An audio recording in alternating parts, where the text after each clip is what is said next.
Good afternoon, Brenham ISD. Today I will be presenting to you a tutorial on the online referral system.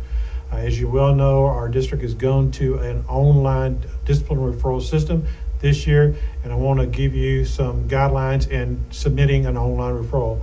The purpose of this tutorial is to create and submit the referral. You'll need two things. Number one, you need to make sure that you either have one of the two different types of Gradebook access. The first Gradebook access is for a person that has a student or has students in your classes, and the second one is for a discipline-only discipline referral. The things that I'll be covering with you today briefly is to create a new referral, retrieve the student involved, add data to the incident, add comments intended to be read by the discipline approver, and submit the referral or save the draft for later. And then deleting a referral if needed. Okay. First thing we want to do is we're going to log into your Gradebook, and once you've logged into your Gradebook, if you're a discipline-only referral, you'll notice across the top you will have no tabs. It'll automatically take you to the place where you'll be able to enter a new discipline referral. If you're a teacher of record, then across your tabs, you'll notice you'll have several settings, and then you'll have one that says discipline. This will be new on your Gradebook this year. So now we're into there, you're going to pick on discipline, and when you pull this down, it's going to say discipline referral. You'll go over and you'll pick enter new referral. There's several things that you're going to see. In addition to seeing this page, once you've entered several referrals, it will show you whether they're pending, whether they've been reviewed, or whether they've been completed. Pending basically means you've submitted this to an administrator, they haven't reviewed it and processed the referral yet. Second means it's been reviewed. Say, for example, you've submitted a referral to an administrator, and in that particular referral, they felt like it could have been handled classroom management, then they will review it and they will send it back to you, and then there will be another one, another will be completed. Basically, this means the one that was submitted, it was actually a referral, and the administrator had done discipline on that particular student. So to start out with, what you'll do first, you'll pick enter a new referral. So with that, we're going to pick the referral. Whenever you open the page up, you pick enter new referral, and this is what the online referral will look like. Information that you're going to need to populate under student ID, you'll populate this particular box. In this box, it's very important that you add the 0 before the student ID, or it won't pick up that student. Next, if you don't know the student ID, you can enter the last name, comma, first name. Whenever you start entering the last name, it'll automatically go through the system and find students whose names is close. You can pick that student, and it will populate the student ID, the student name, and the grade level.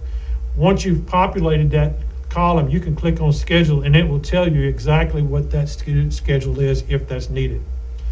Okay, the next line you're going to see is add another student.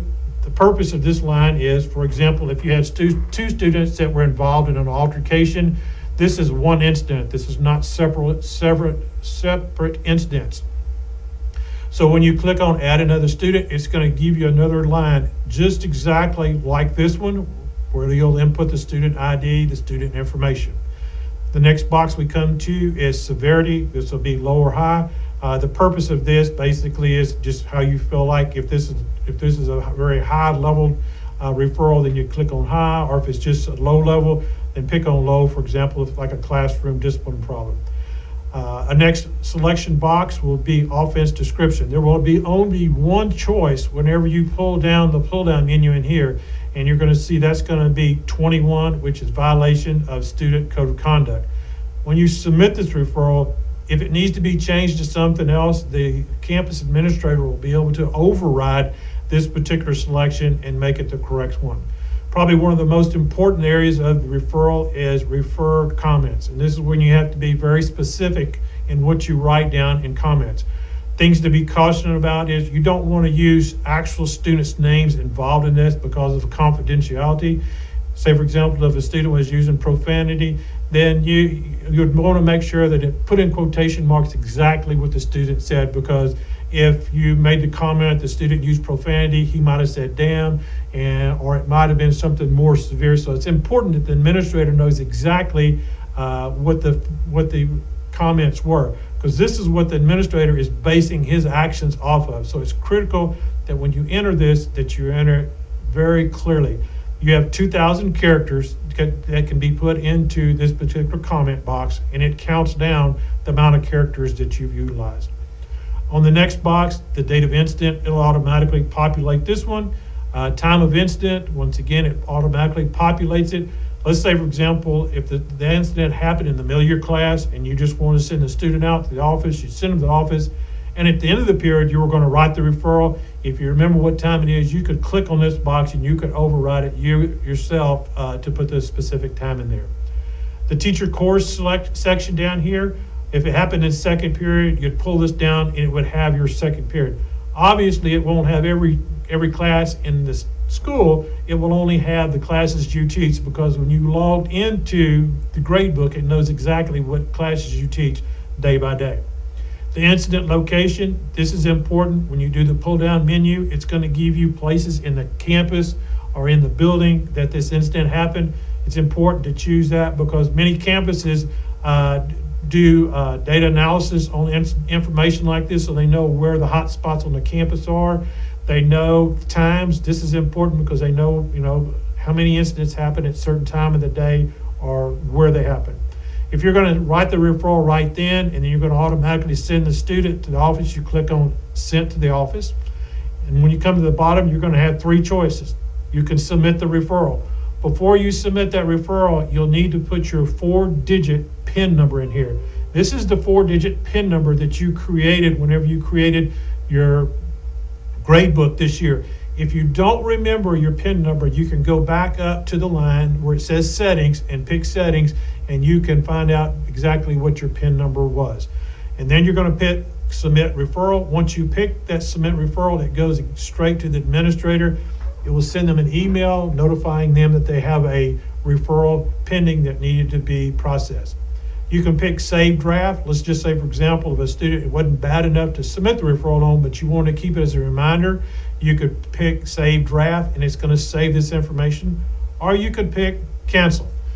With that being said, whenever you go back up to your Gradebook, and once again, here we are with your line across, there's discipline, and it's going to list every one of your referrals that you wrote that year. It will tell you whether it was a draft, whether it was pending, whether it was reviewed, whether it was completed. Once again, draft is where you saved that information and you didn't want to submit it.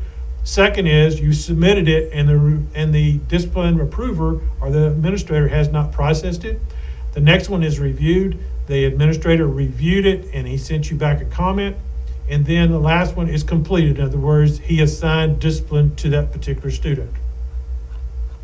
Okay, once you've submitted that into the system and it goes to the administrator, the administrator will open the page up, and this is what he will be able to see.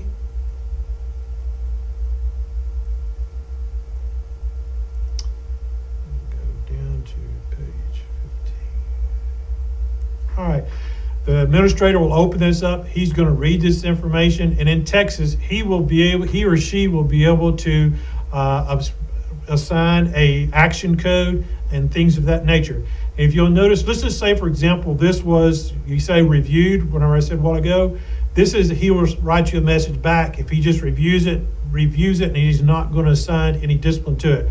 For example, on this one, it says Jordan apologized immediately and with no further action is needed. So this will come back to you. And as I said, this will be the top of your Gradebook, and you will see all those referrals.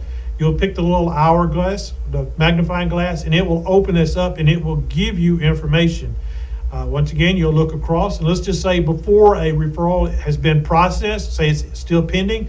If you just say, well, I don't want to pursue that anymore, you can click the X and it will delete it out. Under draft, you can still do it, but once it's been processed and completed, you cannot delete it out of the system because it's already been taken into the system. So you can go back to any referral that you submitted that year and click the hourglass, and it will tell you exactly what that administrator assigned to that particular student. Okay, and then as I said, you're able to delete that, but only at those particular times. And this is the conclusion to our online referral system. If you have any questions, you can ask your administrator or you can contact us at Technology and we'll be glad to help. I hope that you have a great year.